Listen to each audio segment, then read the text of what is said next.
ஒரு கேள்வி வருகிறது, விசுவாச அறிக்கை சபைகளுக்கு தேவை. எந்த சத்தியத்தை விசுவாசிக்கிறோம் என்று தெரியாமல் ஒரு சபை இருக்க முடியாது, இருக்கக்கூடாது. அது குழப்பம் உள்ள ஒரு இடமா மட்டும்தான் இருக்க முடியும். ஆகவே விசுவாச அறிக்கைகள் சபைக்கு பாதுகாப்பாக இருப்பதற்காக எழுதப்பட்டவை. அப்ப போதகர்கள் இருந்து உதவிக்காரர்கள், சபை அங்கத்தவர்கள் எல்லாருமே நாம் எதை விசுவாசிக்கிறோம் என்பதை தெரிந்திருந்து குடும்பங்களாக அந்த விசுவாசத்தில் நிலைத்திருப்பதற்கு விசுவாச அறிக்கைகள் உதவுகின்றன. போலி போதனைகளுக்குள் அகப்பட்டு விடாமல், சிக்கிக் கொள்ளாமல் இருக்க, போலி போதனையாளர்கள் சபைக்குள் வந்து விடாமல் இருக்க விசுவாச அறிக்கை உதவுகிறது. அந்த விசுவாச அறிக்கை கொடுக்கின்ற அதே வேத போதனைகளை சுருக்கமான விதத்துல கேள்வி பதிலாக தருவதுதான் வினாவிடை போதனை. இப்போ இது ரெண்டும் அவசியம். ஒரு விதத்துல நமக்கு அது புரியுது. ஆனா அதுக்கு கொடுத்த அதே முக்கியத்துவத்தை குடும்ப ஆராதனைக்கு கொடுத்து, குடும்ப ஆராதனைக்கான வழிகாட்டின்னு அவங்க எழுதி வச்சிருக்காங்க. ஏன் அப்படி செய்தாங்கன்னு ஒரு கேள்வி வரத்தானே செய்யும். விசுவாச அறிக்கை புரியுதுங்க, வினாவிட போதனை தேவை. ஆனா குடும்ப ஆராதனை, குடும்பங்கிறது தனிப்பட்ட ஒரு காரியமே, இவங்க ஏன் அதை எழுதி வச்சாங்கன்னு ஒரு கேள்வி வரலாம். ஆனா அந்த பியூரிட்டன் பெரியவர்களுக்கு, சீர்திருத்தவாதிகளுக்கு நல்லா தெரிஞ்சிருந்தது, குடும்பங்கள் நல்லா இல்லாட்டி சபையே இருக்க முடியாது. குடும்பங்களை வச்சுதான் சபைகளையே அமைக்கிறோம். ஆகவே அந்த குடும்பங்கள் சீர்குலைந்து போயிருந்தா அந்த சபை தொடர்ந்து ஆண்டவருடைய வழியின்படி போக முடியாது. அது அவருக்கு நல்லா தெரிந்திருக்கு. ஆகவே அவர்கள் குடும்பத்தில் ரொம்ப சிரத்தை காட்டினார். சபையில் இருக்கிற குடும்பங்கள் சரியான விதத்துல, ஆவிக்குரிய விதத்துல வளரணும்.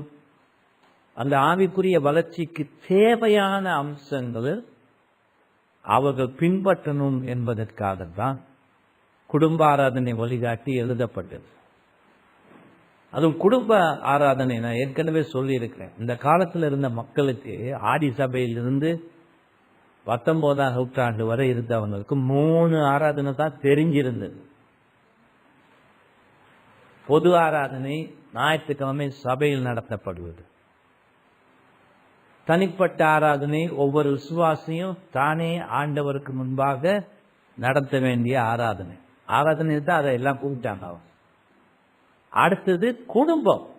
கணவன் குடும்ப தலைவனாக தன்னுடைய மனைவியையும் பிள்ளைகளையும் கூட்டி ஒரு நாள் 2 தடவை நடத்துவது. அப்ப அந்த மாதிரியான குடும்ப ஆராதனை இல்லாவிட்டால் குடும்பம் செதறி போய்விடும் என்பது அவர்களுக்கு நன்றாக தெரிந்திருந்தது. அதை நடத்துகிற பொழுது அது சரியாக நடத்தி குடும்பம் வளருமானால் அந்த குடும்பம் சபையில சிறப்பா இருக்கும், சபைக்கும் பாதுகாப்பாக இருக்கும்ங்கிறது அவங்களுக்கு தெரிந்திருந்தது. அதனாலதான் அதை எழுதி வச்சாங்க. இன்னைக்கு அதை யாருமே கவனிக்கிறது இல்லை. 19ஆம் நூற்றாண்டுக்கு பிறகு நிலைமைகள் எல்லாம் மாறி போய் சபா ஆராதனைக்கு கொடுக்க வேண்டிய மதிப்பு கொடுக்காமல் தனிப்பட்ட ஆராதனைக்கோ குடும்ப ஆராதனைக்கோ சிந்தனையே அதை பற்றி போகாமல் தேவையில்லாததெல்லாம் சபையில செய்யுது. ஒளியில உங்களுக்கு தெரியும், ஒரு வாரத்தில் எத்தனை கூட்டம் நடத்தினாங்க தெரியுமா? எத்தனை கூட்டம். எல்லாமே ஒரு உலக இச்சையின் அடிப்படையில் ஆவிக்குரிய பிரயோசனத்தை கொடுக்கறதுன்னு ஒரு மாய தோற்றத்துல கூட்டங்கள் நடத்திட்டு போறாங்க. ஆனா அது யாருக்கு தான் அத்தனை கூட்டத்தில் கலந்துக்க முடியுமா? முடியாது. ஆனா ஆண்டவர் அப்படியெல்லாம் எதிர்பார்க்க, ஓய்வு நாளை நீ முழுசா அனுசரிக்கணும். அந்த ஓய்வு நாள்ல ஆவிக்குரிய கூட்டங்கள் நடந்தே ஆகும், ஆராதனை நடந்தே ஆகும். மற்ற நாட்கள்ல நீ 6 நாள் உழைக்கணும், சோம்பேறியா இருக்கக்கூடாது. அந்த 6 நாட்கள்ல ஒரு நாள்ல ஜப கூட்டம் வச்சுக்குவான். ஏன்னா சபை கூடி ஜபிக்காத சபையா இருக்க முடியாது. ஜப கூட்டம் நடக்கும். அதுக்கு மேல ஒரு வருஷத்துல சில கூட்டங்கள், விசேஷ கூட்டங்கள் இப்ப நாம கூடி வருகிற மாதிரி நடத்துவாங்க. ஆனா அதுக்கு மீறி தேவையில்லாத கூட்டங்கள் எல்லாம் 19ஆம் நூற்றாண்டு வரை இருந்ததே இல்லை. இன்னைக்கு ஆவிக்குரிய நிலைமை ரொம்ப மோசமாக இருந்து நல்ல சபைகள் எல்லாம் அருகி காணப்படுவதனால சில காரியங்கள் செய்ய வேண்டியது. வாலிபர்களுக்கு ஒரு தனியா ஒரு கூட்டம் நடத்தி சொல்லி கொடுக்க வேண்டிய, அதுல தவறே. ஆனா அதுக்காக தேவையில்லாம கூட்டங்கள் நடத்துறது ஏன், எதுக்காக நடத்துகிறோம், எந்த நன்மையை அடைவதற்காக நடத்துகிறோம், இந்த கூட்டங்கள் நடக்க வேண்டிய மற்ற கூட்டங்களுக்கு ஆபத்து வராமல் இருக்குமாங்கிறதெல்லாம் சிந்தித்து நடத்தும். சரிங்களா? இப்ப இன்னைக்கெல்லாம் ஆண்கள் ரொம்ப பலவீனம், இங்கே மட்டும் இல்லை மேல நாடுகள்லையும் ரொம்ப பலவீனமானது. அதனால மென்ஸ் மீட்டிங், ஆண்கள் கூட்டம் சபையில மாசத்துக்கு ஒரு தரம் நடத்துவாங்க. அது நடத்தலாம், வேற எப்படி உங்களை வளர்த்து விடுறது, எங்க சேர்ச்சிலையும் இருக்கு. அப்ப அவங்கள தெரிஞ்சுக்கிட்டு அவங்களுடைய பலவீனங்கள் குறைகளை தெரிஞ்சுக்கிட்டு அவங்கள வளர்த்து விடணும். என்ன, ஆண்கள் சிறப்பாக இல்லாட்டி சபை சிறப்பா இருக்க முடியுமா? இல்லை. அவங்கெல்லாம் பலவீனமாக இருக்கிறார்கள் என்பதற்காக பெண் போதகர்கள், பெண் உதவிக்காரர்கள் வைக்க முடியுமா? முடியாது. சோ ஆண்கள் இல்லாட்டி சபையை இருக்கக்கூடாது. ஆணும் பெண்ணுமாக குடும்பங்களாகத்தான் சபை இருக்கு. ஆகவே தான் குடும்ப ஆராதனைக்கு அன்று ரொம்ப முக்கியத்துவம் கொடுக்கப்பட்டது. இன்னைக்கு ரொம்ப பயங்கரமா இல்லாம போச்சு. இப்ப இந்த குடும்ப ஆராதனை வழிகாட்டியில் அவங்க 14 ஆலோசனைகளை கொடுத்திருக்கிறாங்க. இத கேட்கிற பொழுது சில ஆலோசனைகள் நமக்கு கொஞ்சம் பயமா தான் இருக்கு. சில ஆலோசனைகள் அதிக பிரசங்கித்தனமா படலாம். ஒரு சில ஆலோசனைகள் என்ன, அது ஹிட்லர் மாதிரி டிக்டேட்டரா இருந்திருப்பாங்க போல இருக்கே அப்படின்னு கூட தோண வைக்கிறோம். அதை ஏற்கனவே சொல்லிடுறேன். ஏன்னா நாம வாழ்ற சூழ்நிலை அப்படி. ஏன்னா இன்னைக்கு சர்ச் பொது ஆராதனைகளை தவிர பாஸ்டர்ஸோ சர்ச்சோ மற்ற விஷயத்துல தலையே போடுறது. எத்தனை சர்ச்சில் ஒழுங்கு கட்டுப்பாடு இருக்கு இல்லையே? ஏன்னா அங்கத்துவமே இல்லையே, சபை அங்கத்துவமே இல்லையே. சபை அங்கத்துவமே இல்லாம இருக்கிற பொழுது சபையில தவறு செய்கிறவர்களுக்கு ஒழுங்கு கட்டுப்பாடு, போத கண்காணிப்பு யார் கொடுக்கு? அதெல்லாம் ஒண்ணுமே இல்லை. ஆகவே எல்லாமே அது தனிப்பட்ட விஷயம் விட்டுறோம். சபையோடு சம்பந்தப்பட்டது என்ற எண்ணமே இல்லாம இருக்க. ஆனா நாம சபைகள்ல அப்படி இல்லாம பார்த்துக்கத்தான் முயற்சி செய்ய. ஆகவே இப்ப நான் இதை விளக்குற பொழுது கவனமா கேளுங்க. இதுல எதுவும் கேள்விகள் இருந்தா நீங்க பிறகு கேட்கலாம், கேட்க மறந்துடாது. முடிஞ்ச வரையும் அது சுலபமா சொல்ல பார்க்க. இந்த குடும்ப ஆராதனை வழிகாட்டி 17ஆம் நூற்றாண்டுல எழுதப்பட்டதுன்னு நான் ஏற்கனவே சொல்லியிருக்கிறேன். இதுல முதலாவது என்னன்னு சொன்னா, சில விஷயங்கள் நான் வாசிக்க வேண்டியவோம். தனிப்பட்ட ஆராதனை. தனிப்பட்ட ஆராதனைன்னு இப்ப இந்த காலத்துல நம்ம என்ன சொல்றோம்? தியானம். தியானம்னா பட்டுன்னு எல்லாருக்கும் புரியும். எனக்கு அது பிடிக்காது. அது இந்து மதத்துல தியானம் பண்ணுவான், நம்ம என்னத்த தியானம் பண்ணுவோம்? சரியான வார்த்தைகளை பயன்படுத்த. அது மெடிடேஷன் போயிடும், எங்கேயோ மேலே பார்த்துட்டு கண்ணை மூடிட்டு. ஒரு நாளுமே கண்ணை மூடிட்டு ஆராதனை பண்ண முடியாது, கண்ணை திறந்துட்டு தான் பண்ணணும். ஏன்னா வேதம் கண்ணில் படும். தனிப்பட்ட ஆராதனைன்னா ஒருவர் தனிப்பட்ட விதத்துல ஆண்டவருக்கு முன்பாக ஒரு சங்கீதத்தை பாடி வேத வாசிப்பு செய்து ஆண்டவருக்கு முன்பாக ஜெபம் பண்ணும். அதான் தனிப்பட்ட ஆராதனை. இந்த தனிப்பட்ட ஆராதனை நடத்துவதற்கு ஒவ்வொருவரும் ஜெபத்திற்கும் வேத தியானத்திற்கும் தங்களை ஒப்படைக்க வேண்டும். அதாவது வேதத்தை வாசித்து அதை குறித்து சிந்திப்பு. வேதத்தை வாசித்து ஒரு பகுதியை வாசித்து அதை குறித்து சிந்தித்து அந்த அடிப்படையில் ஜெபத்தை செய்வது ஆண்டவருக்கு முன்பு. இப்ப இந்த விஷயத்துல அதிக கவனத்தோடு நடந்து வந்திருக்கிறவர்களாலேயே அதன் சொற்களால் விளக்க முடியாத நன்மைகளை புரிந்து கொள்ள முடியும். சரியா செஞ்சு வந்திருக்கிறவங்களுக்கு தான் அவருடைய நன்மைகள் புரியும்னு சொல்றான். இந்த தனிப்பட்ட தியான ஆராதனையின் மூலமே கர்த்தரோடு கூடிய ஐக்கியத்தை ஒருவர் அனுபவிக்க முடிவதோடு அவரை ஏனைய சகலவிதமான கடமைகளுக்கும் முறையாக இது தயார் செய்வதாக இருக்கிறது. அப்ப தனியாக கர்த்தரை கூட ஒரு வேதத்தை வாசித்து அதை சிந்தித்து அந்த ஜெபத்தை பண்ணாவிட்டால் அவரோடு இருக்கிற உறவு ஒழுங்கா இருக்க முடியாதுன்னு அவங்க சொல்றாங்க. அது மட்டுமல்லாம அந்த நம்ம நேசிக்கிற கீழ்ப்படுகிற அந்த ஆண்டவருக்கு அவர் நம்ம கிட்ட எதிர்பார்க்கிற கடமைகளையும் நம்ம சரியா செய்ய முடியாது. ஆகவே இந்த தனிப்பட்ட தியானம், அதாவது தனிப்பட்ட ஆராதனை ரொம்ப ரொம்ப அவசியமானதுன்னு அவங்க சொல்றாங்க. தங்களுடைய அநேக கடமைகளுக்கு மத்தியில் போதகர்கள் காலையிலும் மாலையிலும் ஏனைய சமயங்களிலும் தனிப்பட்ட ஆராதனை செய்யும்படி ஒவ்வொருவரையும் தூண்டுவது மிக அவசியமானதாக இருப்பதோடு மட்டுமல்லாமல் குடும்ப தலைவர்கள் தங்களுக்கு கீழ் இருக்கும் ஒவ்வொருவரும் இந்த கடமையை ஒவ்வொரு நாளும் கருத்தோடு செய்யுமாறு கவனித்துக் கொள்வதும் அவர்களுடைய கடமையாக இருக்கிறது. என் குடும்ப தலைவனா இருந்தா அவங்க வைஃப் இந்த மாதிரி தனிப்பட்ட விதத்துல அவங்க ஆராதனையை நடத்துறத நீங்க என்கரேஜ் பண்ணி அது நடத்துறாங்களான்னு பார்த்துட்டு, வாலிப வயதிலேயோ அது சின்ன வயதுல வளர்ந்து வருகிற பொழுது உங்களுடைய பிள்ளைகளுக்கும் அதை செய்யுமாறு நீங்க பார்த்துக்கணும். அது உங்க கடமை. எத்தனை கணவருமார்கள் அப்படி செய்யுங்களோ தெரியாது, ஆனா அதுதான் செய்யணும்னு வேதம் எதிர்பார்க்குது. இந்த பெரியவர்கள் சொல்லியிருக்காங்க. போதகர்கள் கூட தன்னுடைய சபை அங்கத்தவர்களை, சபை மக்களை இந்த மாதிரி தனிப்பட்ட விதத்தில் ஆண்டவருக்கு முன்பாக ஆராதனை நடத்தும்படியாக அவர்களுக்கு ஆலோசனை கொடுக்கும்படியாக இவர்கள் எழுதியிருக்க. ஏன்னா அது அந்த அளவுக்கு முக்கியமானது.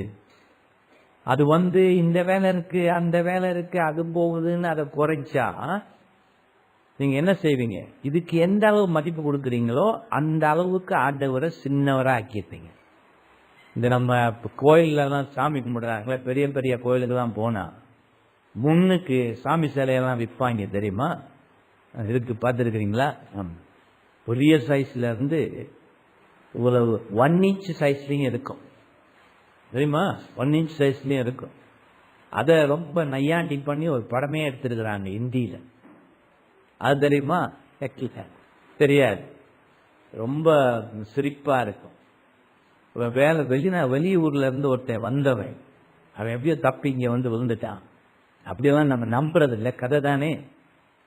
இப்ப இவனுக்கு திரும்ப போறதுக்கு முடியல. அதுக்கு போறதுக்கு இருந்த கருவியை தொலைச்சிட்டான். அப்ப யாரோ சொல்லியிருக்காங்க, நீங்க சாமியை கும்பிடு கிடைச்சிரும். அப்ப அவன் பார்க்கறான் சுத்தி சுத்தி, பெரிய சைஸ்ல இருந்து சின்ன சைஸ் வரையும் இருக்குது. இதுல எந்த சைஸ் சாமியை வாங்கினா அது என் பேச்சு கேட்டு எனக்கு உதவுன்னு அவன் கேட்கிறான். இப்ப அந்த கடைக்காரனுக்கு முழிக்கிறான், அவனுக்கு பதில் சொல்ல முடியல. நீ சின்னதா வாங்கினா சின்னதா கிடைக்கும், பெருசா வாங்கிக்க. அந்த அளவுக்கு கில்லாடி பண்றாங்க நம்ம மதத்தை, இந்த ஊர்ல இருக்கிற மதத்தை. ஆகவே நம்ம எந்த அளவுக்கு இந்த ஆண்டவரோட நம்ம பேச வேண்டியது, ஆண்டவருடைய பேச்சை வேதத்தின் மூலமாக கேட்க வேண்டியது, அது தனிப்பட்ட விதத்தில் நம்ம செய்கிறதுல கவனக்குறைவா இருந்து குறைச்சா ஆண்டவர் நம்ம வாழ்க்கையில சின்னவரா போயிடுவாரு. பிசாசுடைய செயல்பாடுகள் நம்ம வாழ்க்கையில பெருசா வந்துடும். புரியுங்களா? ஆமா. அப்ப நமக்கு ஒரு பாதுகாப்பு, ஆத்மீக வாழ்க்கையில ஒரு பாதுகாப்புக்காக இருக்கிற காரியங்களை நம்ம சின்னதாக்கிட்டா என்னன்னு அதுல பலத்தோட வாழ முடியுமா? முடியாது. ஒரு நாளுமே முடியாது. நம்ம ஆண்களுக்கெல்லாம் பெண்களுக்கும் தான் ஆண்டவருக்காவது ஏதாவது செய்யணும்னு ஆசை இருக்கு. சுவிசேஷம் சொல்லணும், இது செய்யலாம், அது செய்யலாம், செய்ய முடியும். நீங்க அவங்க வாழ்க்கையை ஆராய்ஞ்சு பார்த்தீங்கன்னா இந்த தனிப்பட்ட ஆராதனையில அவங்க ரொம்ப விசுவாசமாகவே இருப்பதில்லை, சிறப்பாகவே செய்வதும் இல்லை. அப்புறம் என்ன சுவிசேஷத்தை சொல்றது?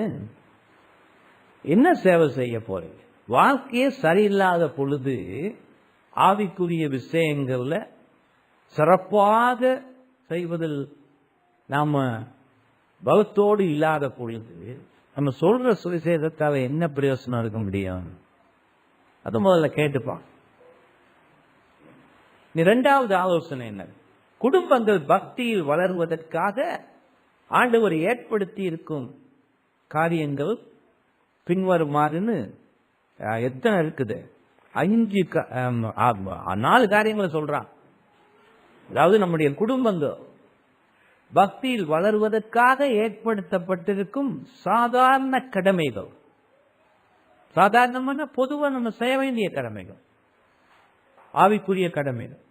எனது திருச்சபையின் ஆவிக்குரிய நிலைக்கும் இந்த உலகத்திற்குமான ஜெபமும் நன்றி கூறுதல். உங்க தனிப்பட்ட ஆராதனையில உங்களுடைய திருச்சபைக்காக நீங்க ஜெபிக்கும், ஆவிக்குரிய நிலைக்காக ஜெபிக்கும். பக்தியில வளரணும், நம்ம மத்தியில சபையில எல்லாருக்கிட்டையும் ஒற்றுமை இருக்கணும், அன்பு இருக்கணும். அது ஆண்டவர்கிட்ட கேட்டு ஜெபம் பண்ணணும். நம்ம சபைக்காக ஆண்டவருக்கு நன்றி கூறணும். அது ஒவ்வொருவருடைய கடமை. பிசாசு இருக்கிற வரையும் சபையில பிரச்சனை கொடுக்க பார்ப்பான். அதனால எப்பவுமே சபையின் ஒற்றுமையை வலியுறுத்த, அந்த ஒற்றுமைக்காக நம்ம நடந்து கொள்ள வேண்டிய முறைகள், ஒருவருக்கொருவர் இடையில இருக்க வேண்டிய அன்பு, அதை வலியுறுத்த. அது இல்லாம சபை இருக்க முடியாது. அதுக்காக நம்ம ஜெபம் பண்ணணும் ஆண்டவர். ஜெபத்தில் ஒன்னா இருந்து கேட்கணும் ஆண்டவர். இரண்டாவது, குடும்பத்தின் தற்போதைய நிலைமைக்கும் அதன் ஒவ்வொரு அங்கத்தவருக்குமான ஜெபம். தனிப்பட்ட மனிதன் அவன் திருமணமானவனாக இருந்தால் அவன் குடும்பத்தில் இருக்கிற நிலைமைக்காகவும் குடும்ப ஒவ்வொரு அங்கத்தவருக்காகவும் ஜெபம் பண்ணும் ஆண்டவருக்கு. அன்றாடம் அதை செய்யணும். ஆண்டவர் தன்னை நோக்கி கேட்கும்படியாக சொல்லியிருக்கிறார். அதை செய்யறது நம்ம ஒரு கடமையா பார்க்கணும். அதுவும் சாதாரண கடமை, எவ்வளோ கடமைகள் இருக்கு. ஆனா இது வளமையாக விடாம செய்ய வேண்டியது. மூன்றாவது, வேத வாசிப்பையும் நாமளே வேதத்தை வாசித்து சிந்தித்து குடும்பத்தின் ஒவ்வொரு அங்கத்தவர்களின் வயதிற்கும் ஏற்ற விதத்தில் அவர்கள் பொது நியமங்களிலும் வேத வாசிப்பிலும் பரிச்சயம் அடையும்படி தெளிவாக போதனை அளிக்கும். குடும்ப ஆராதனை வேதத்தை வாசித்து விளக்குவதோடு ஒவ்வொரு குடும்ப அங்கத்தவருடைய வயதிற்கு ஏற்ற விதத்தில் அவர்கள் பொது நியமங்கள் சேர்ச்சுக்கு போறது, பிரேயர் மீட்டிங்கு போறது, இதெல்லாம் அதுலேயும் அவங்களே வேதத்தை வாசிப்பதிலும் நல்ல பரிச்சயம் அடையும்படி தெளிவாக போதனை அளிக்கும். ஒவ்வொரு குடும்ப தலைவனுக்கும் பொறுப்பு இருக்கு. உங்க மனைவி, உங்க பிள்ளைங்களும் அவங்களுக்கு தெரிஞ்சிருக்கும். ஆகவே அவங்களுக்கு சொல்லிக் கொடுக்கிற நேரத்தில் அவங்களுக்கு புரியும் வகையில் எளிமையாக அதை விளக்கப்படுத்தும். எல்லா குடும்ப தலைவர்களும் வேதத்துல பாண்டித்யம் அடைஞ்சிருக்க மாட்டார். ஆனாலும் சாதாரண வேதம் தெரிஞ்சிருக்க வேண்டியது எல்லா குடும்ப தலைவனுக்குமே அவசியமானது. ஆகவே அதை தப்பு இல்லாம தெளிவா சுருக்கமா அவங்கள டார்ச்சர் பண்ணாம புரிகிற மாதிரி, சின்ன பிள்ளைய இருப்பாங்க இல்லையா, எல்லாருக்கும் ஏற்ற மாதிரி சொல்லி, இதை விட ஒரு பெரிய கடமை என்னையா இருக்கு ஒரு குடும்ப தலைவனுக்கு? எவ்வளோ பேர் கிறிஸ்தவன் பேர் வச்சுட்டு என்னென்னமோ செஞ்சுக்கிட்டு இதை ஒழுங்கா செய்ய மாட்டான். அவன் எப்படி கிறிஸ்தவனா இருக்க முடியுமா? அவன் ஒரு குடும்ப தலைவனாகவே இருக்க முடியாது. எங்க மனைவிமார்கள் அப்படிப்பட்ட பலவீனமான கணவர்களுக்கு புத்தி சொல்லு. நீங்க நல்ல கணவனா இருந்தா எனக்கு எவ்வளவு நல்லா இருக்கும் புத்தி சொல்லு, குடும்பத்துக்கு எவ்வளவு நல்லா இருக்கும். ஆகவே குடும்ப தலைவர்கள் கொஞ்சம் யோசிக்கும். தேவையில்லாததெல்லாம் செய்யறதை விட ஆண்டவர்கிட்ட நெருக்கமா வாங்க. உங்க குடும்பத்துக்காக ஆண்டவர் உங்களுக்கு குடும்ப ஆராதனை நடத்தும்படியா சொல்ற. அவன் குடும்பத்துக்கு ரொம்ப அவசியம், மனைவிக்கும் பிள்ளைகளுக்கும் ரொம்ப அவசியம். ஆகவே அதை செய்யணும். நாலாவது, அத்தோடு குடும்பத்தில் ஒவ்வொருவரும் ஆவிக்குரிய விதத்தில் விசுவாசத்தில் வளரும்படியான கலந்துரையாடலை அவசியமானால் கண்டிப்போடும் எச்சரிக்கையோடும் நிகழ்த்த வேண்டும். அதாவது குடும்ப தலைவன் தன்னுடைய பிள்ளைகளோட எப்பவுமே பேசணும். வேதம் சொல்லுது, நிக்கிற நேரத்திலையும் எழுந்திருக்கிற நேரத்திலையும் படுக்கிற நேரத்திலையும் பிள்ளைகளோடு நீ ஆவிக்குரிய விதத்துல பேசு. பேசுறீங்களா? உங்க பிள்ளைகளை தெரிஞ்சிருந்து, அவங்க தேவைகளை தெரிஞ்சிருந்து, அவங்களுடைய பலம் பலவீனம் அதெல்லாம் தெரிஞ்சிருந்து, அவங்களுக்கு ஏற்ற விதமான ஆத்மீக ஆலோசனைகளை பேசுறீங்களா? இயேசுவை பத்தி பேசுறீங்களா? அப்படி ஒரு ஃப்ரெண்ட்ஷிப் வளர்த்துட்டோமா இல்லையா?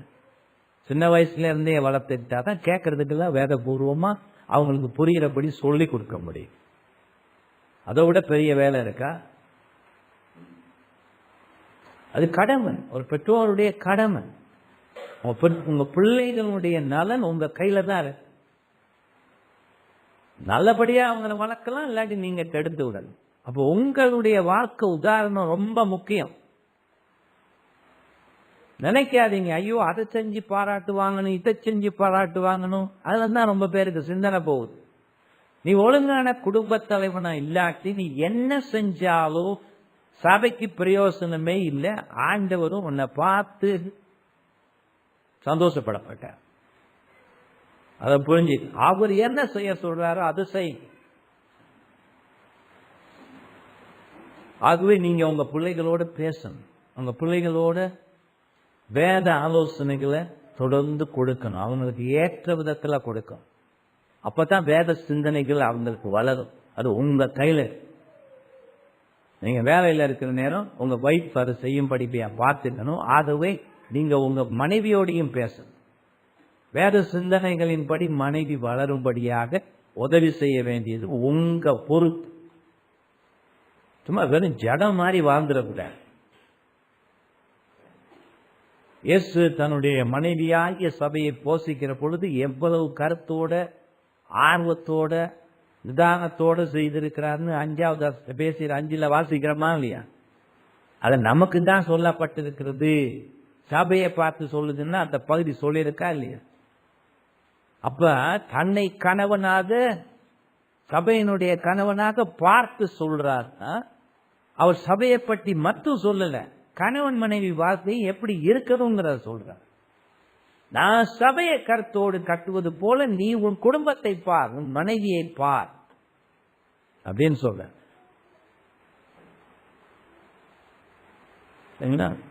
அந்த விதத்துல பாக்குறீங்களா?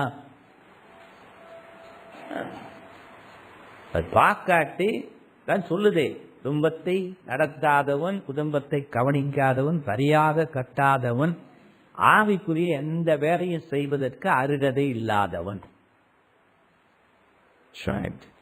எந்த அருகதையுமே இல்லை.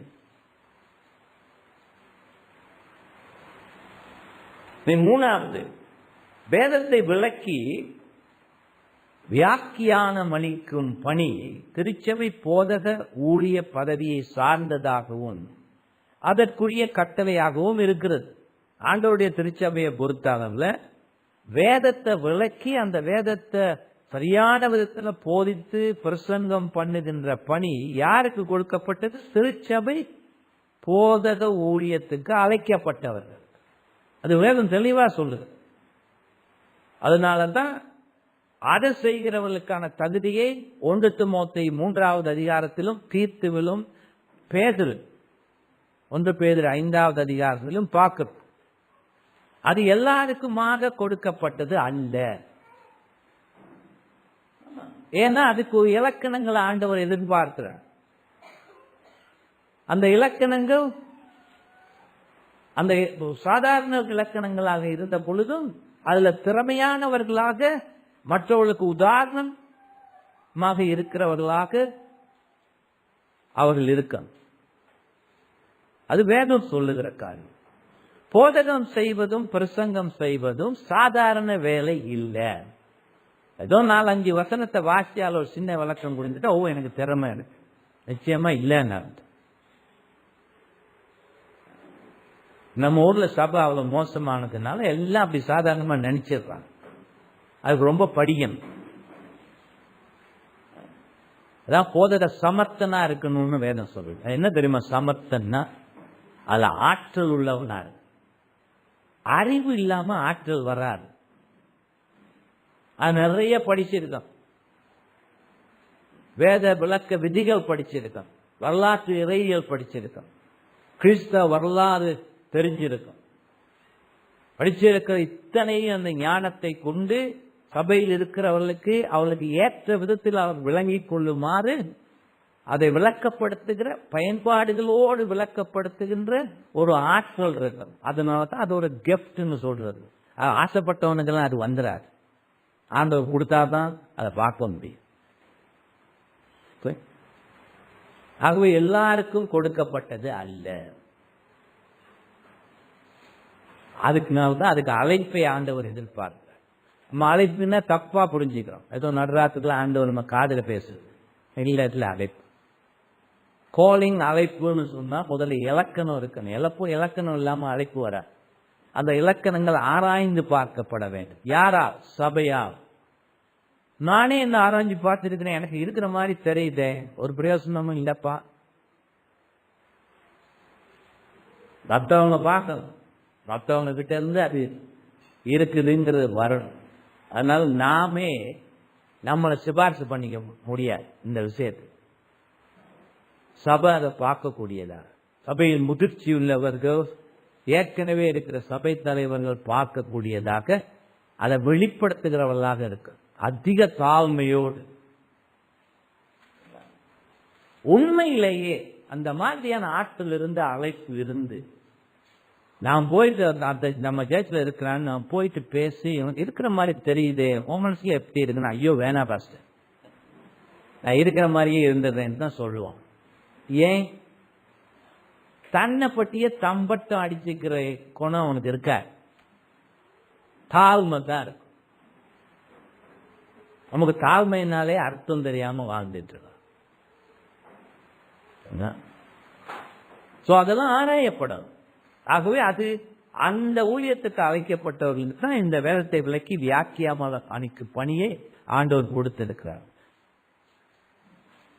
அதான் இங்க பிராக்கெட்ல போட்டிருக்கிறேன். அவர்களுக்கு வேறு இலக்கணங்கள் இருந்தாலும் கர்த்தராலும் திருச்சபையாலும் முறையாக அழைக்கப்பட்டிருந்தால் ஒழிய இந்த பொறுப்பை தாங்களாகவே சுமந்து சுயமாக அதை ஈடுபடக்கூடாது. எத்தனை பேரை பார்க்கிறோம்.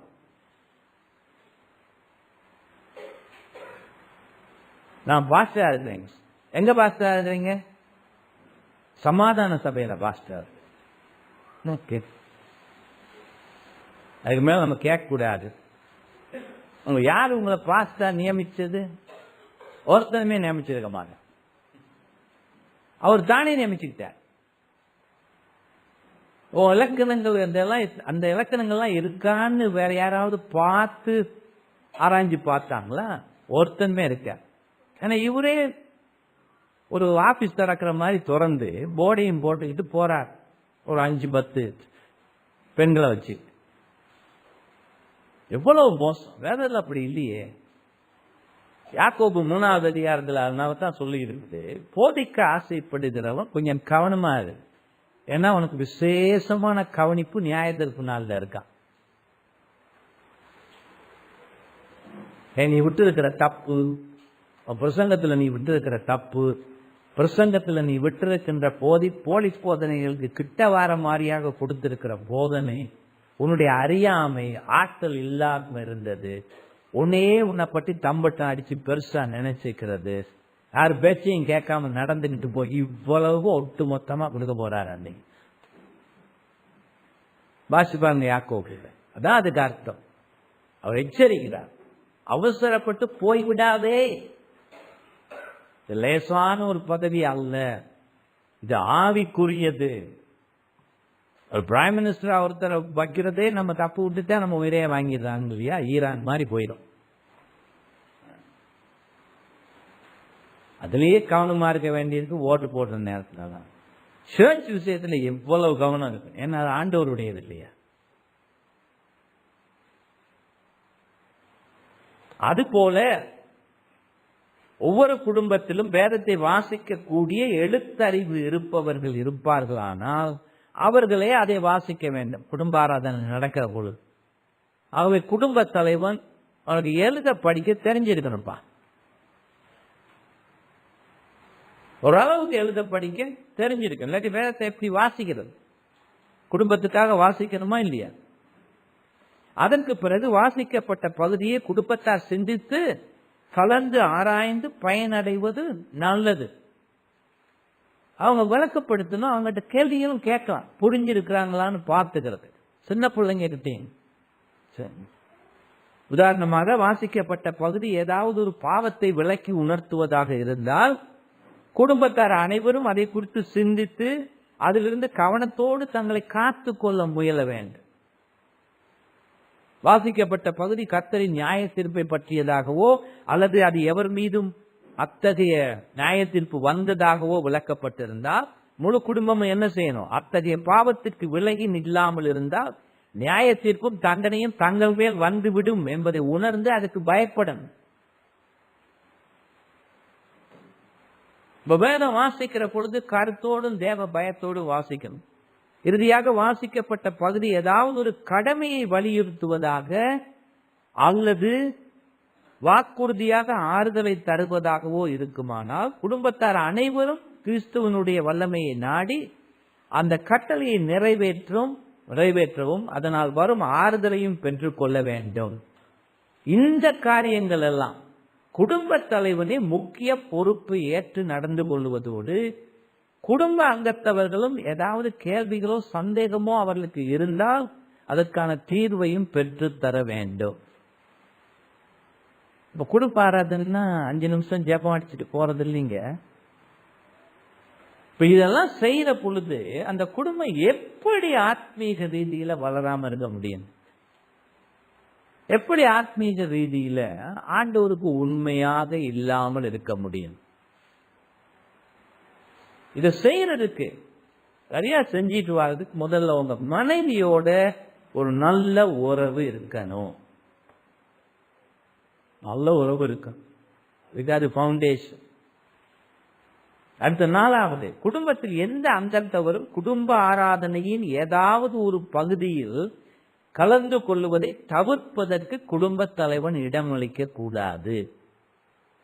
ஹஸ்பண்ட், ஒய்ஃப், 4 பிள்ளைங்க இருந்தா 6 பேர் அங்க இருக்கான்.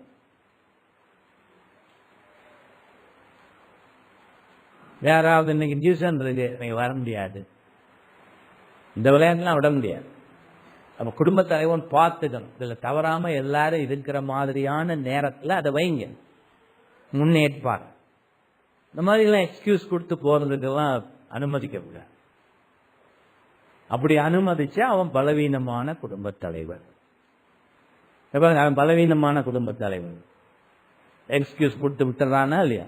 இப்ப இதே தொடராம இருக்குமா? தொடரும். அப்போ உனக்கு என்ன ஆச்சு? உன் குடும்பத்துல நீ ஆள முடியல இல்லையா? உன் வைஃபையும் உன் பிள்ளைகளையுமே ஒழுங்கா ஒரு இடத்துல உட்கார வைக்க உன்னால முடியல. இப்ப புரியுதா ஆண்டவர் என்ன சொல்றாரு? நீ எப்படி சபையை நடக்க போற? புரியுதா? வீட்டில் ஒழுங்காக இதையெல்லாம் நடத்தாதவன் சபையில இருக்க முடியாது. டீக்கனா இருந்தாலும் தான். ஆகவே நீங்க பார்த்துக்கணும், வல்லமையா இது நடக்கிறது, எல்லாரும் அதில் கலந்துக்கூடியபடியாக அவர்களுக்கு சொல்லணும். அதை அவங்க வரும்படியாக பார்த்துக்கணும். குடும்ப ஆராதனையின் பகுதிகள் அனைத்தையும் வல்லமையாகவும் முறையாகவும் நடத்துகிற பொறுப்பு குடும்ப தலைவனுக்கு இருந்த போதும் திருச்சபை போதகர் இந்த விஷயத்தில் சோம்பேறிகளாக இருப்பவர்களுக்கும் பலவீனமாக இருப்பவர்களுக்கும் ஊக்கமளித்து அவர்கள் இதை நல்ல முறையில் நடத்தி வர உதவ வேண்டும். இது ஆபத்தான. அப்படியெல்லாம் வீட்டில் இருந்தா தானே முதல்ல ஊக்கப்படுத்த முடியும். அதனால நீங்க என்ன செய்யணும்? நம்ம ஊர்ல அது ஸ்டார்ட் பண்ண, இதை பத்தி பிரசங்கங்களை கொடுத்து இதனுடைய அவசியத்தை வலியுறுத்தி விளக்கி நீ அடுத்தது என்ன செய்யணும்? ஒரு 3 மாசத்துல உங்க சபையினுடைய எண்ணிக்கையை பொறுத்த அளவுக்கு பாஸ்டரல் விசிட்டிங் அரேஞ்ச் பண்ண, ஒவ்வொரு ஃபேமிலியோடையும் அரேஞ்ச் பண்ணி விசிட் பண்ணி இந்த விஷயத்தை பேசணும். என்ன செய்யறீங்க, எப்படி செய்யறீங்க, சரியா செய்யறீங்களா, இதுவரையும் செய்யாம இருந்தா எப்படி செய்யணும்னு ஊக்கப்படுத்த நீங்க அதை மேற்பார்வை பார்க்க. ஏன்னா நீங்க அதை செய்யாட்டி அது உங்க சபையை பாதிக்கும், உங்களையும் பாதிக்கும். ஆகவே இதுவரையும் செய்திருக்காட்டி அதை நீங்க செய்யணும்.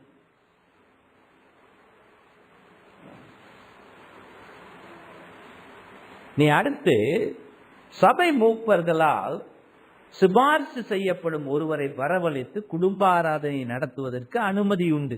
இந்த பெரியவங்க சொல்லி இருக்கிறான், பியூரிட்டன் என்னது? ஒரு உதாரணத்துக்கு ஒரு குடும்பம் இருக்கலாம். இப்ப வைஃப் கிறிஸ்தவர், பிள்ளைங்கள் இருக்கு. ஆனா இந்த மனுஷன் கிறிஸ்தவத்துக்கு எதிரி இல்ல, சர்ச்சுக்கு வந்துகிட்டு இருக்கிறான். மனைவிக்கு ரொம்ப ஆசை குடும்ப ஆராதனை நடத்தணும். ஆனா ஹஸ்பண்ட் கிறிஸ்தவன் இல்லை. எப்படி நடத்துறது? ஆனா சர்ச்சுக்கு வந்துடுற ஆராதனை அது சப்போர்ட் பண்ற. அவ பாஸ்டர் என்ன செய்யணும்? கணவனை மனைவியோடையும் பேசி அந்த குடும்ப ஆராதனை நடத்துறதுக்கு உதவி செய்யும். இப்ப அப்படி உதவி செய்கிற பொழுது இப்ப அந்த இடத்துல குடும்ப தலைவன் தானே நடத்தணும். ஆனா நடத்தக்கூடிய தகுதி இல்லாதவனா இருக்கு. அப்ப வேற ஒருத்தரை, முதிர்ச்சி உள்ள ஒருவரை அவங்க வீட்டில் அதை செய்ய உதவி செய்யறதுக்கு சிபாரிசு செய்யலாம்னு சொல்றாங்க. ஒரு சபையில் இதனாலதான் பல மூப்பர்கள் இருக்கணும்லாம் வேதம் எதிர்பார்க்க. ஒரு எல்டர் போய் செய்யலாம், இல்ல ஒரு முதிர்ச்சி உள்ள ஒரு டீக்கன் போய் செய்யலாம். சரி, அதான் இங்க அவங்க சொல்றாங்க. ஏனைய குடும்பங்களில் குடும்ப தலைவன் அதை நடத்துவதற்கு தகுதி இல்லாதவனாக இருந்தார். விசுவாசியா இருந்தும் தகுதி எல்லாருக்கும் இருக்கா? இல்லையே. அந்த வீட்டில் நிரந்தரமாக குடியிருக்கும் எவராவது அதை நடத்துவதற்கு சபை போதகர் அனுமதி அளிக்கலாம். நிரந்தரமாக குடியிருக்கும்னா இது அந்த காலத்தை குறித்து. அன்னைக்கு வீட்டார்னு வருகிற நேரம் நான் சொன்னேன் இல்லையா, இன்னைக்கு ஈஸியா பிரயாணம் பண்றதெல்லாம் இல்லை. அதனால கிறிஸ்தவ வீடுகள்ல மற்றவங்களுக்கு வந்து 2 மாசமோ 1 மாசமோ கூட இருந்திருக்கிறான். எலியா போலாம் போய் இருந்தது போல். இன்னைக்கு அப்படியெல்லாம் இல்லை. ஆகவே இன்னைக்கு என்ன செய்யணும்? சபையில தான் ஒரு நல்ல முதிர்ச்சி உள்ள இன்னொரு முப்பரோ இல்ல உதவிக்காரரோ அதை கொஞ்ச காலத்துக்கு செஞ்சு உதவலாம். அதே நேரம் அந்த ஹஸ்பண்டையும் இதை செய்வதற்காக பயிற்சி கொடுக்கலாம். அப்ப இந்த மாதிரி வேறொருவர் ஒரு குடும்பத்தில் அப்படி குடும்ப ஆராதனைக்கு உதவுகிறவராக இருந்தால் அவர் மூப்பர்களுக்கு கணக்கு கொடுக்க வேண்டியவராக இருக்கிறார். பாஸ்டர் என்ன செஞ்சுக்கணும்? அடிக்கடி அவங்கள கேட்ட எப்படி நடக்குதுன்னு விசாரிச்சுக்கணும். சரி, சபை போதகர் கர்த்தரின் பராமரிப்பின்படி ஒரு குடும்பத்தில் குடும்ப ஆராதனை நடத்தும் நிலை ஏற்பட்டால், சபை போதகரே செய்ய வேண்டிய நிலை ஏற்பட்டால், அவர் ஒருபோதும் அந்த குடும்பத்தின் ஒரு பகுதியினரை தள்ளி வைத்து மற்றவர்களோடு மட்டும் அதை நடத்தக்கூடாது. யாரோட கலந்துக்க கூடாதுன்னு கண்டிஷன் போடக்கூடாது. இதற்கு விதிவிலக்கான சில சமயங்களில் அந்த குடும்பத்தில் சிலரை குடும்ப ஆராதனையில் கலந்து கொள்வதை தடை செய்த போதும் அதை கிறிஸ்தவ ஞானத்தின்படி ஏனையோருக்கு செய்துவிடக்கூடாது. இது என்னத்தை காட்டுது? குடும்பத்துல சபைக்கு எந்த அளவுக்கு அக்கறை இருந்தது, ஆண்டவருக்கு அக்கறை இருந்தது. அப்ப ஆண்டவருக்கு கணக்கு கொடுக்க வேண்டிய சபை போதகர்கள் தங்கள் சபையில் இருக்கிற குடும்பங்களுக்கும் எவ்வளவு கவனத்தோட இதன் உதவி செய்யணும், நடத்தி உதவி செய்யணும்ன்றத காட்டுது. அந்த காலத்துல கிறிஸ்தவருக்கு மத்தியில குடும்பத்துல வெளியில இருந்து யாரும் வந்து தேவையில்லாம தலை போடுறத அனுமதிக்க மாட்டாங்க. முக்கியமா ஆவிக்குரிய போதனைகள், ஏன்னா போலி போதனைகள் வந்துடும், அதனால இடம் கொடுக்க மாட்டாங்க. அது சபைகளும் கவனத்தோடு இருந்து, குடும்பங்களும் கவனத்தோடு இருந்திருக்கிறாங்க, போதகர்களும் கவனத்தோடு இருந்து. இன்னைக்கு அனாவசியத்துக்கு நல்லதுக்கும் பயன்படுத்தி மோசம் தான் கூட. இன்டர்நெட் எவனை பார்த்தாலும் அதுல இருந்து தான் கேட்கிறோம். சரி, அதனால ரொம்ப பேருக்கு வாசிப்பே இல்லை. மேல நாட்டில் கூட எல்லாம் யூடியூப்ல இருந்து தான் வாங்கிக்கிறாங்க. நான் இந்த சர்ச்செல்லாம் ரொம்ப கண்டிச்சு சொல்லி இருக்கேன். எந்த சர்ச்சு பிரசங்கம் பண்றதும் அளிக்கின்ற போதனைகளை தான் நீங்க பின்பற்றணும். இப்ப நாங்க சிபாரிசு பண்ணுகின்ற அதே போதனைகளை கொடுக்கின்ற பிரசங்கிகளை தான் நீங்க கேட்கணும். கண்ட மாதிரிய சாம் இவன் பால் இவன் அவன் அனாமத்துக்கள் எல்லாம் இருக்கிறான் இல்லையா, அந்த அனாமத்தெல்லாம் கேட்டுக்கிட்டு வர்றது தவறு. நீ ஆண்டவருக்கும் கீழ்ப்படியில, உன் சபை போதகருக்கும் சபைக்கும் கீழ்ப்படியிலன்னு தான் அர்த்தம்.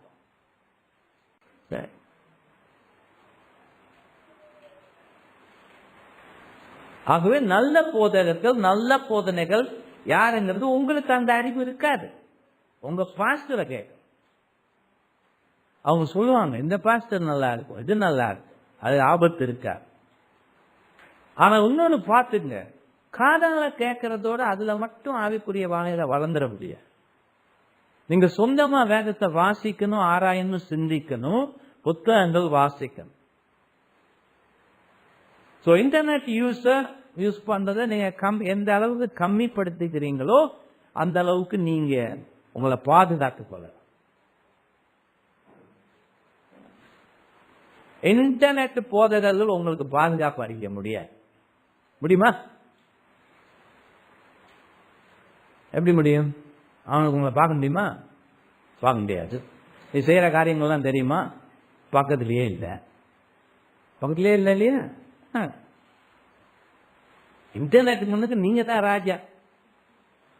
அதனால உங்களுக்கு யாரும் பாஸ்டர் கவுன்சிலிங் கொடுக்க முடியாது. நீங்க செய்யற தப்பெல்லாம் அவங்களுக்கு தெரியாது. தெரியுமா?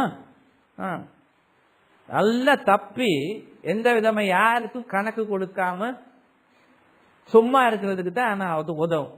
ஆனா அது சர்ச் இல்லையே, இன்டர்நெட் சபையாக முடியாது. சபைக்கு இருக்கிற இடத்தை ஆண்டவர் வேற யாருக்குமே கொடுக்கல. சபையில கிடைக்கிற நன்மைகள் வேற எதன் மூலமாகவும் ஒரு காலத்திலும் கிடைக்காது. புரியுதுங்களா? ஸோ அதனால நீங்க என்ன செய்யணும்? ரொம்ப கவனமா இருந்தது. பியூரிட்டன் பெரியவர்கள் இதனால சபையில் இருக்கும் குடும்பங்களில் அக்கறை காட்டி அவை ஆவிக்குரிய நிலையில் வளர்வதற்கு எந்த அளவுக்கு உழைத்திருக்கிறார்கள் நீங்க பாருங்க. இதுல இருந்து குடும்பங்கள்ல குடும்ப ஆராதனையில அக்கறை காட்டி தங்களுடைய போதக கண்காணிப்பின் ஒரு பகுதியாக குடும்பங்கள் குடும்ப ஆராதனையை முறையாக நடத்த அவசியமான ஆக்கப்பூர்வமான நடவடிக்கைகளையும் எடுத்து உதவி இருக்கிறார்கள். இன்னைக்கு என்ன, தனி மனித சுதந்திரத்தையே எப்பவும் பேசி அலங்கோலமான ஒரு வாழ்க்கையை வாழ்ந்துகிட்டு இப்ப இந்த பியூரிட்டன்ஸ் எழுதி வச்சிருக்கலாம் அதிக பிரசங்கித்தனம்னு பேசுறவங்க தான் கூட. இங்க பாருங்க, இந்த அளவுக்கு குடும்ப ஆராதனையில சபை போதகர்கள் அக்கறை காட்டி அவங்களுக்கு உதவி செய்யணும். அந்த குடும்ப ஆராதனையை சரியா நடத்தாதவர்கள் எதிர்த்து நிற்கிறவர்களுக்கு சபை நடவடிக்கையும் கொண்டு வரணும்னு வேதம் சொல்லுது. இந்த பியூரிட்டன் பெரியவர்கள் எழுதி இருக்கிறாங்க.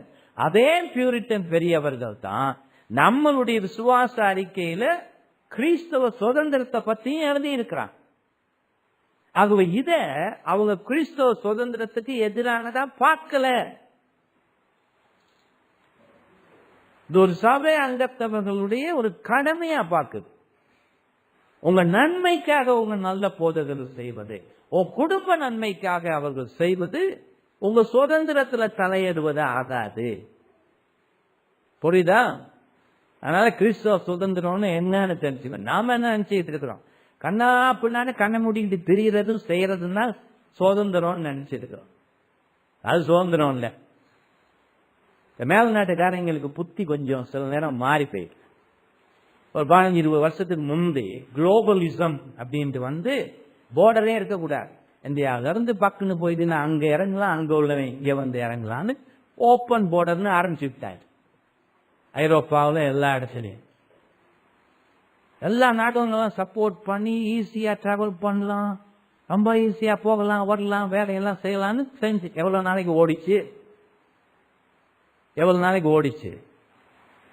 இந்த நாட்டுக்கு வரக்கூடாதவங்களெல்லாம் வந்து குடியேறி இப்ப பாருங்க சீரழியுது ஒவ்வொரு நாடு இல்லையா?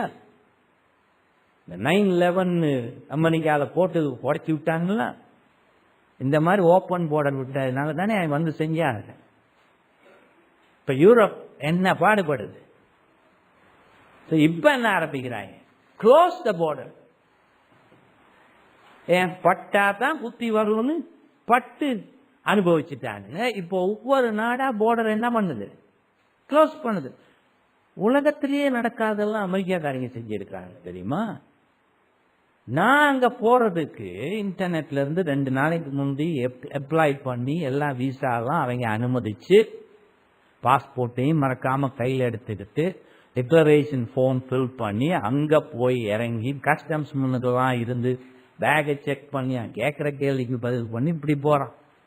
இந்தவங்கெல்லாம் எந்தெந்த நாட்டிலெல்லாம் இருந்து மர்டர் பண்ண அவன் மெக்சிகோ பக்கம் அப்படியே குடும்பமாக நுழைஞ்சிடுறான். 20 மில்லியன் அமெரிக்காவில் நுழைஞ்சிருச்சு. ஒருத்தங்கிட்டையும் ஒரு விசா இல்லை, பாஸ்போர்ட்டே இல்லை. எந்த கண்ட்ரி அனுமதிக்கும்? இந்தியா அனுமதிக்குமா?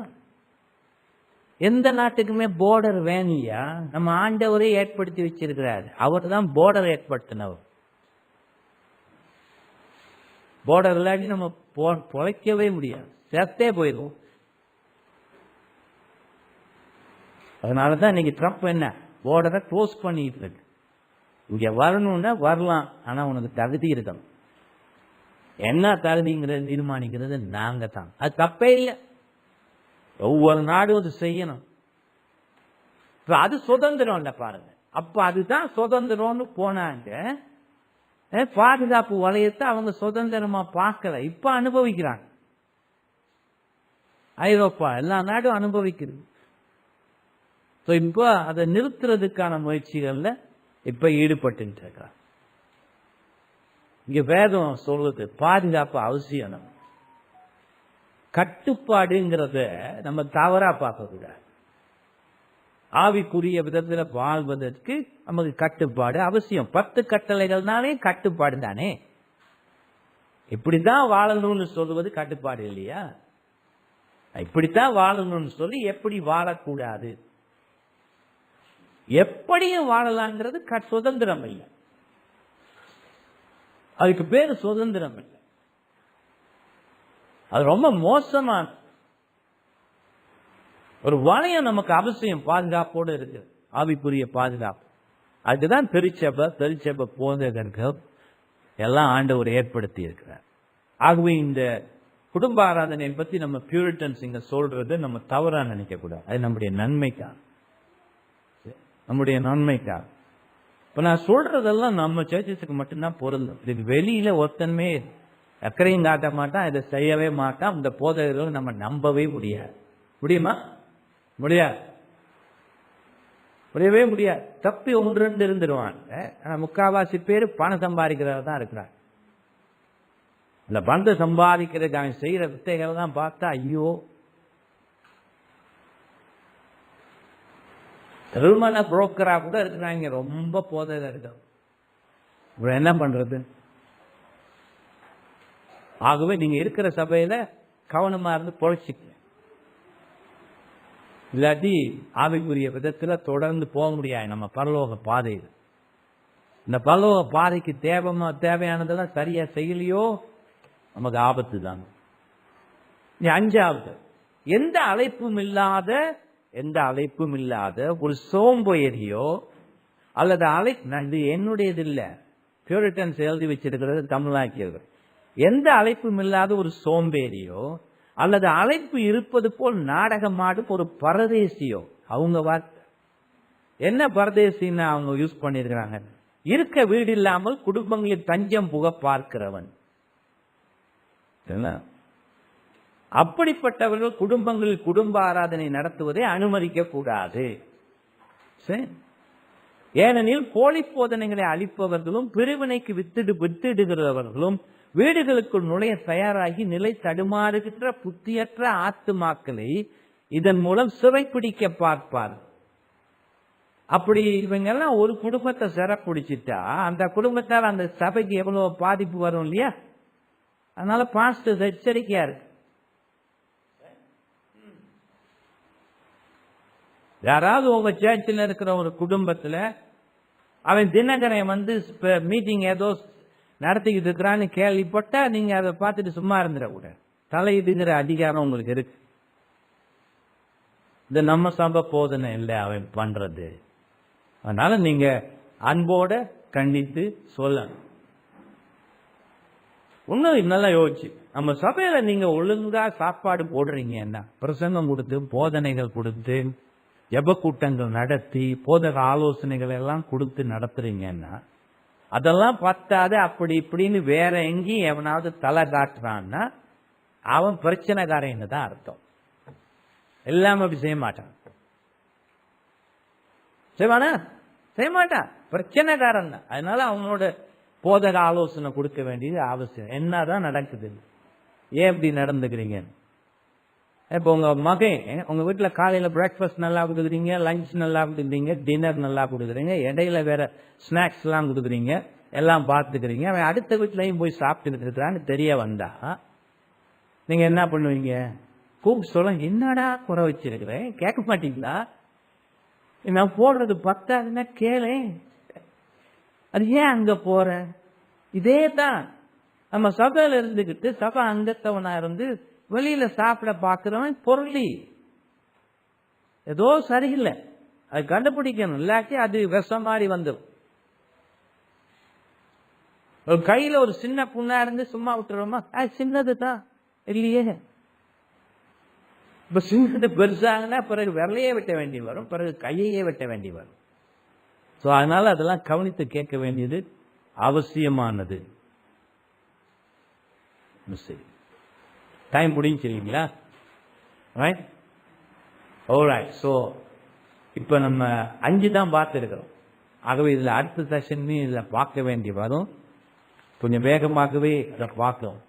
நீங்கள் இதுக்காகத்தான் இந்த புத்தகத்தை நீங்கள் வாசிச்சு வாங்கி சில பக்கங்களை ஒரு நாள் வாசிச்சு புரிந்து கொள்ள பார்த்தீங்கன்னா அது உங்களுக்கு பெரிய நன்மை செய்யும். ஜெபத்தோட வாசிங்க. என்ன எவ்வளவு நேரம் இருக்கு? இன்னும் half an hour இருக்கா? Very good. சாரி, 5வது பார்ப்போம். 5வது ஆலோசனை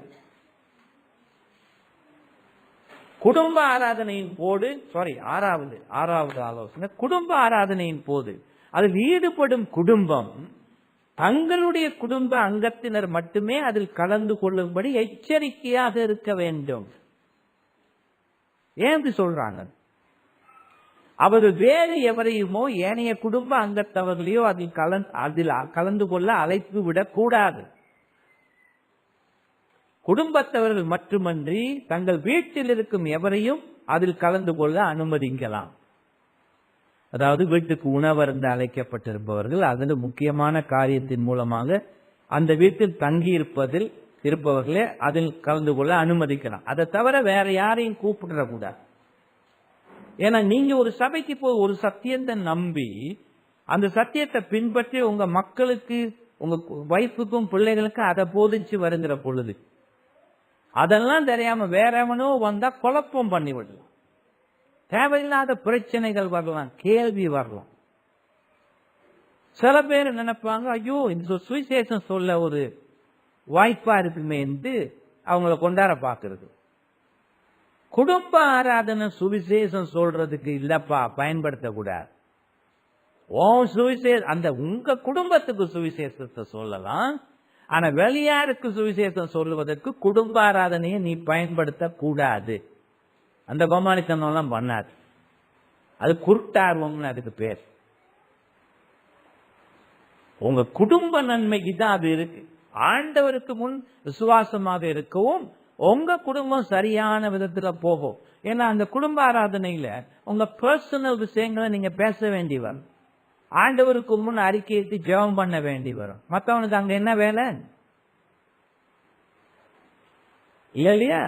அதனாலதான் பாஸ்டரால தெரிவு செய்து அனுமதிக்கப்பட்டவர்களோ அதை நடத்தலாம். அந்த குடும்ப தலைவனுக்கு அதுக்குரிய தகுதி இல்லாமல் இருந்தால்னு சொல்றதுக்கு காரணம். அதனால குடும்பத்துக்கானதை நீங்க செய்யப்பாரு. குடும்ப தலைவன் அந்த குடும்பத்தை ஆத்மீக ரீதியில் போஷித்து வளர்ப்பதற்காக செய்ய வேண்டிய கூட்டம் குடும்ப ஆராதனையை தவிர அது சுவிசேஷ கூட்டம் இல்லை. 7வது, ஆவிக்குரிய பாதிப்புகள் அல்லது ஆபத்தான பிரச்சனைகள் ஏற்படும் அசாதாரண காலங்களில். இது எப்ப? பெரிய ஒரு ஓர் நடக்குது. இப்போ கோவிட் வந்தப்ப எல்லாம் வீட்லயே அடைஞ்சிருக்க வேண்டி வந்துச்சு இல்லையா? இந்த இதெல்லாம் அசாதாரண காலங்கள். ஓரெல்லாம் நடந்த அசாதாரண காலங்கள், ஆபத்தான காலங்கள். அந்த காலங்களில் குடும்பத்தை சார்ந்தவர்கள் கூட்டங்களை நடத்தி வருகின்ற நிலைமை ஏற்பட்டிருப்பது மட்டுமன்றி அவற்றால் பயன்களையும் அடைத்திருந்த போதும், அதாவது அந்த காரியங்கள் காலத்துல சர்ச் கூடி வர்றதுக்கு தடை ஏற்படுத்திருந்த காலங்கள்ல நம்ம ஆத்ம பாதுகாப்புக்காக வீட்டிலேயே குடும்பத்தோட நடத்தி இருப்போம் தானே, அதைத்தான் சொல்லு. அப்படி அடைந்திருந்த போதும் கடவுள் சமாதானத்தையும் சுவிசேஷ நன்மைகளையும் தந்திருக்கும் காலங்களில், இப்ப நம்ம வாழ்ந்துட்டு இருக்கிற காலமா இருக்கு, அந்த காலங்களில் குடும்பத்தை சேர்ந்தவர்கள் அத்தகைய கூட்டங்களை நடத்துவது ஏற்றுக்கொள்ள முடியாது. அப்படின்னா என்ன அது சொல்ல வர்றாங்க பியூரிட்டன்ஸ்? இப்ப நீங்க சர்ச் மெம்பர்ஸா இருந்தா அந்த சபைக்கு விசுவாசமாக இருந்து அந்த சபை கூட்டங்களில் கலந்து கொள்ள வேண்டியதும் பயனடைவதும் உங்களுடைய பொறுப்பு. அதை தவிர குடும்ப ஆராதனை நடத்தி சிறப்பா இருக்க வேண்டியது உங்களுடைய பொறுப்பு. அதுக்கு மேல நீங்க கூட்டங்கள் நடத்தக்கூடாது.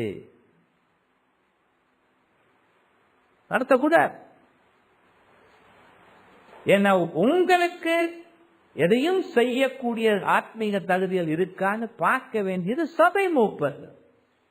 ஆக சபை மூப்பர்களுடைய அங்கீகாரம் இல்லாமல் வேற எந்த கூட்டமும் நடத்துவதற்கு பியூரிட்டன்ஸோ ரிஃபார்ம் பீப்புளோ அனுமதி கொடுக்கவில்லை. இப்ப அவங்க காலமா இருந்திருந்தா பராசர்ச் ஆர்கனைசேஷன் ஒன்னு இருந்திருக்க முடியாது. அந்த காலத்துல அன்னைக்கு இருக்குல்ல பராசர்ச் ஆர்கனைசேஷன் தெரியுமா? கிறிஸ்தவ நிறுவனம். அந்த காலத்துல கிறிஸ்தவ நிறுவனமே இல்லையா, 19ஆம் நூற்றாண்டுல தான் அதெல்லாம் வந்தது. சபை அப்படி அற்புதமாக இருந்த காலங்களில் கிறிஸ்தவ நிறுவனங்கள் இல்லை. இப்ப என்னது? கேள்வி முறை இல்லாம எப்பன்னு என்னென்னமோ பண்ணிக்கிறேன்.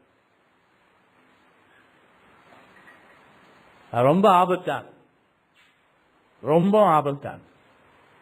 ஏன் அப்படி செய்யற எல்லாரையும் எடுத்து பார்த்தாலும் ஒரு நாளும் வேற யாராலையும் ஆராய்ந்து பார்க்கப்படாதவர்களாக தான் இருப்பான். வேறு எவராலும் முதிர்ச்சி உள்ளவர்கள், அனுபவம் உள்ளவர்கள் ஆராய்ந்து பார்த்து தகுதிகள் இருக்கிறதான்னு பார்த்தவர்கள் அவங்க இருக்கவே மாட்டாங்க. அதனால தான் இன்னைக்கும் அந்த மாதிரி கிறிஸ்தவ நிறுவனங்களோட தொடர்பு வச்சிருக்கிறது நம்ம சர்ச் மக்களுக்கு இருக்க முடியாது.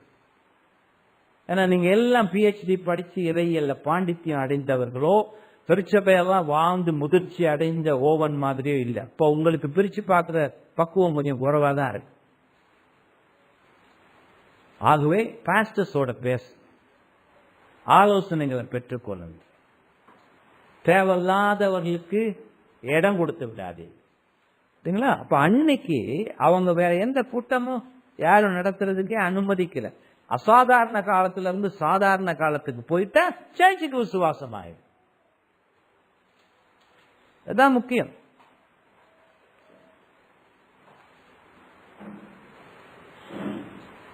அது மட்டும் இல்ல, இங்க சொல்லப்படுவது அத்தகைய கூட்டங்கள் ஒவ்வொரு குடும்பமும் தனிப்பட்ட முறையில் ஆராதனை நடத்துவதற்கும் சபையின் பொது ஆராதனை உதாசீனப்படுத்துவதற்கும் குறிப்பிட்ட உள்ளூர் சபைகளின் குடும்பங்கள் சிதறி போகவும் காலம் போல போக சபையை இல்லாமல் போகவும் காரணமாக அமைந்துவிடும். இல்லையா? ஒரு சேர்ச்சில் நம்ம சேர்ச்சில் அங்கத்தவரா இருந்து ரொம்பாட்டுக்கு ரகசியமா கூட்டம் நடத்துறான்னா அவன் எங்க போய் முடியும்? பிறவேனே ஆக்கி விட்டுருவான். அந்த சபையில இருக்கிற மற்றவங்களை இன்ஃபுளுன்ஸ் பண்ண பார்ப்பானா இல்லையா? இப்ப அவன் தப்பா இருந்து தப்பான ரூட்ல போறோம், எந்தையும் சரியில்லைங்கிறதே அவனால பார்க்க முடியல. அவன் நினைச்சிட்டு இருப்பான் நான் இன்னும் பெரியாரு பெருசா செய்யறேன். அதுக்கு அனுமதி கொடுக்க முடியாது. பேசு, அது நிப்பாட்டி, சரி இங்க என்ன சாப்பாடு கிடைக்கல, ஏன் இதை செய்யறேன், என்ன விஷயம், ஏன் இதை பத்தி எனக்கு சொல்லல. சில நேரம் செஞ்சுக்கிட்டு சொல்லாம இருப்பாங்க. ஏன் சொல்லாம இருப்பாங்க? நல்லா தெரியும் சொன்னா நம்ம கட்டிப்போம். அப்ப அது போய் சொல்றது இல்லையா? விசுவாசமா நடக்கல இல்லையா? தப்பு, ரொம்ப தப்பு.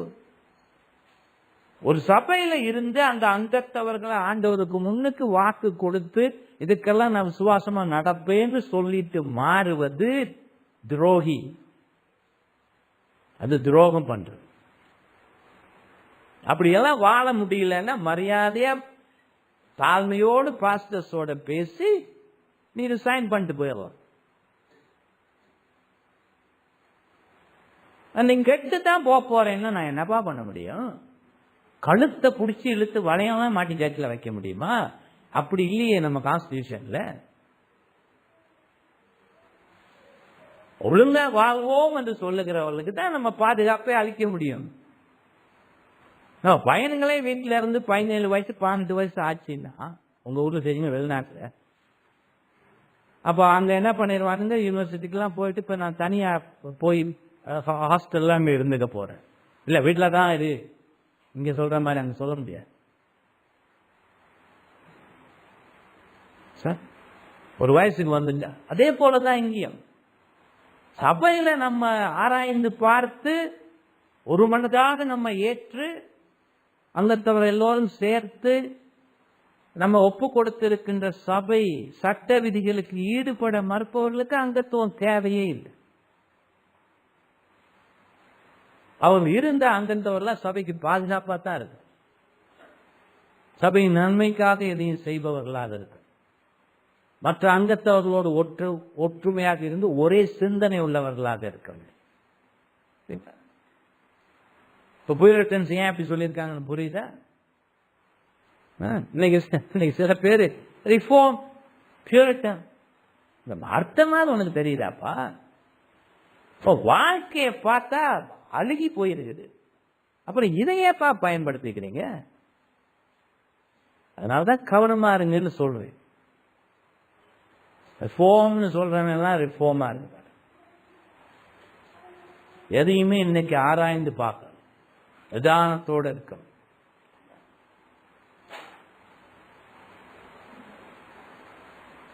இன்னொன்னு சொல்றாங்க, குடும்பங்கள் சிதறி போகவும் சபைக்கு ஆபத்து ஏற்படுவது மட்டுமல்ல, அத்தோடு அத்தகைய நடைமுறைகளால் அவங்க போன தவறாம வழிகளினாலே இருதயங்கள் கடினப்படவும் கடவுள் பக்தியோடு இருப்பவர்களுக்கு மன வருத்தத்தையும் ஏற்படுத்தக்கூடிய பலவிதமான ஆபத்துக்கள் உருவாகும்.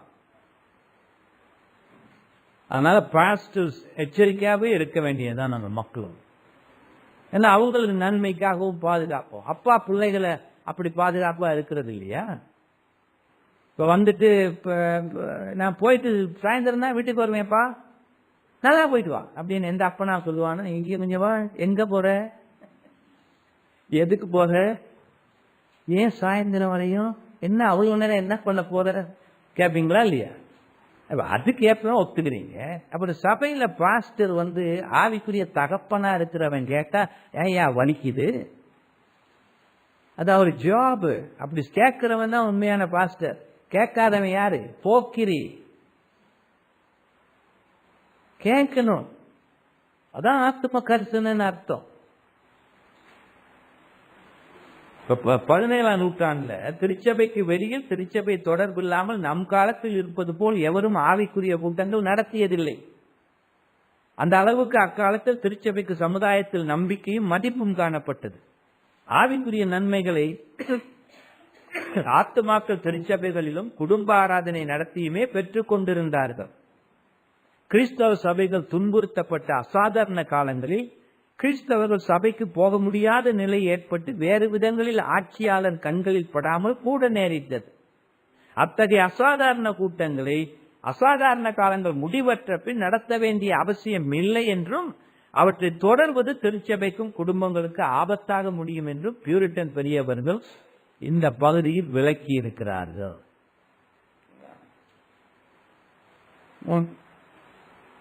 ரொம்ப அவசியம். அதனால்தான் நான் கிறிஸ்தவ வந்த காலத்துல இந்த கிறிஸ்தவ நிறுவனங்களோட எந்த தொடர்புமே எனக்கு இல்லை. எங்க சபையில ஒரு கிறிஸ்தவ நிறுவனங்களுக்கும் கூட 5 பைசா அனுப்ப மாட்டோம். ஒரு 4-5 மாசமா ஒரு கிறிஸ்தவ நிறுவனம் எங்க சபையில என் போன் நம்பர் கிடைச்சி போச்சு, போன் பண்ணி இமெயில் அனுப்பி தொல்லையே கொடுத்துட்டு இருக்கிறான். என் சபையில கூட்டம் நடத்தணுமா? இவன் யாரு? ஒரு நிறுவனம் என்ன பண்ணுது? ஏன்னா அதுலலாம் எங்களுக்கு ஒத்துமை இருக்கணுமா இல்லையா? நீ எந்த சர்ச்சுக்கு போற? உனக்கு குடும்பம் இருக்கா? விசுவாசமா இருக்கிறியா? எப்படி உன எங்க சர்ச் உள்ளுக்கு விடுறது?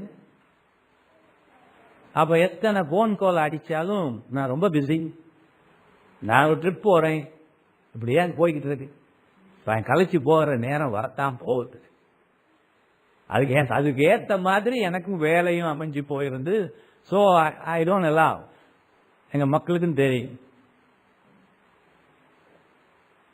எனக்கு அப்படி என்ன பெருசா சொல்லிட போறான், நமக்கு தெரியாததை நம்ம சபைக்கு சொல்லி கொடுக்காதது.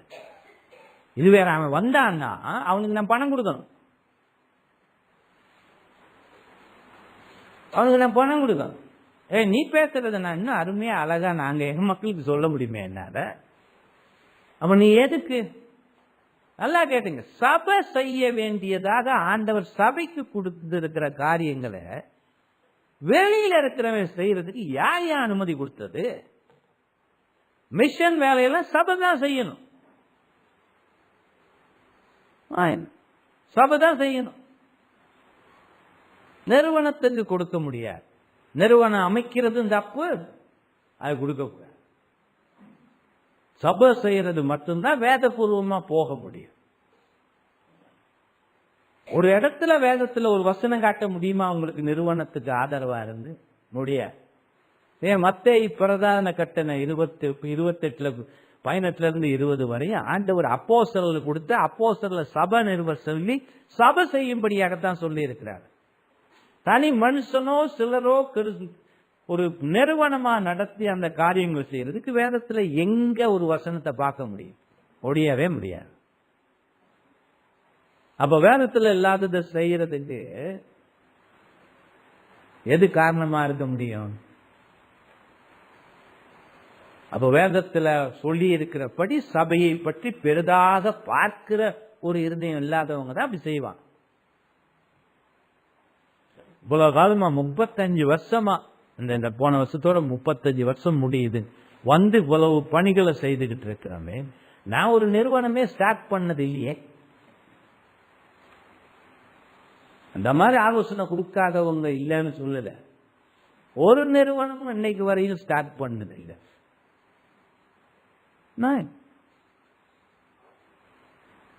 ஆரம்பிச்சதே இல்லை. சர்ச்சில் தான் இருக்கிறேன், சர்ச் பாஸ்டரா இருக்கிறேன், சர்ச் அனுப்பி வாரேன். ரிஃபார்ம் பப்ளிகேஷன்ஸ் இருக்குது, அது ஒரு சர்ச்சுக்கு மேற்பார்வையில் இருக்கு. பார்த்தீங்களா? சென்ன சபையில சென்ன சபை பாஸ்டர் சென்ன சபை சம்பந்தப்பட்டு தான் இருக்கு. அப்ப சபையும் சேர்ந்து வேலை செய்யறது வேத அனுமதிக்குது. அந்த சபைக்கு வெளியில ஒரு நிறுவனத்தை நம்ம ஆரம்பிச்சதே இல்லையே, ஆரம்பிக்க போறதுமே இல்லையே. இப்போ வேதம் சொல்றத கேட்கணும்.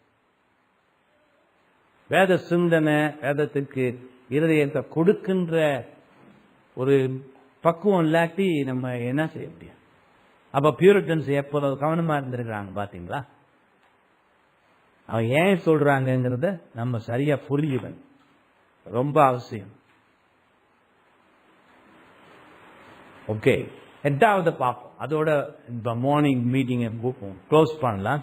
ஓய்வு நாளில் ஒவ்வொருவரும் தனிப்பட்ட வேத தியானத்திலும் குடும்பத்தோடு குடும்ப ஆராதனையிலும் கலந்து கொண்ட பின் குடும்பத்தின் தலைவன் தன்னுடைய ஆளுகைக்குள் கீழ் இருக்கும் ஒவ்வொருவரும் திருச்சபை யாரோடு இணைந்து புது ஆராதனையில் கலந்து கொள்ள தயாராகவும் அதன் ஆசீர்வாதத்தை அடையவும் அவர்களை தயார் செய்ய வேண்டும். தனி ஆராதனை, குடும்ப ஆராதனை முடிந்த பிறகு குடும்ப தலைவன் என்ன செய்யணும்னா, குடும்பத்தோட பொது ஆராதனையில், சபையினுடைய பொது ஆராதனையில் கலந்து கொள்வதற்கு அவர்களை தயார் செய்ய வேண்டும். பொது ஆராதனை முடிந்த பின் வீட்டில் ஜெபத்திற்கு பிறகு பொது ஆராதனையில் எதை கேட்டிருக்கிறோம் என்பதை குடும்பத்தோடு சிந்தித்து ஆராய வேண்டும். அதற்கு பிறகு அந்நாளின் மிகுதியான நேரத்தில் குடும்பத்தில் வினாவிடை போதனையை நடத்தி வேதத்திலிருந்து ஆவிக்குரிய கலந்துரையாடலை குடும்பத்தாரோடு நடத்த வேண்டும்.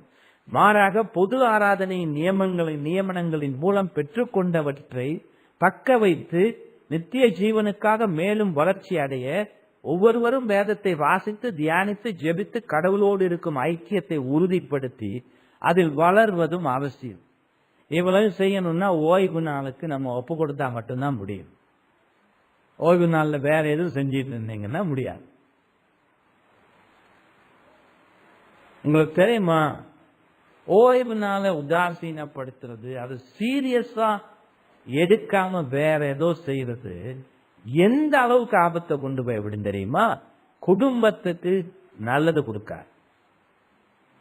நம்ம இருக்கிற சபைக்கும் நம்ம விசுவாசத்தோடு வாழ உதவி செய்ய.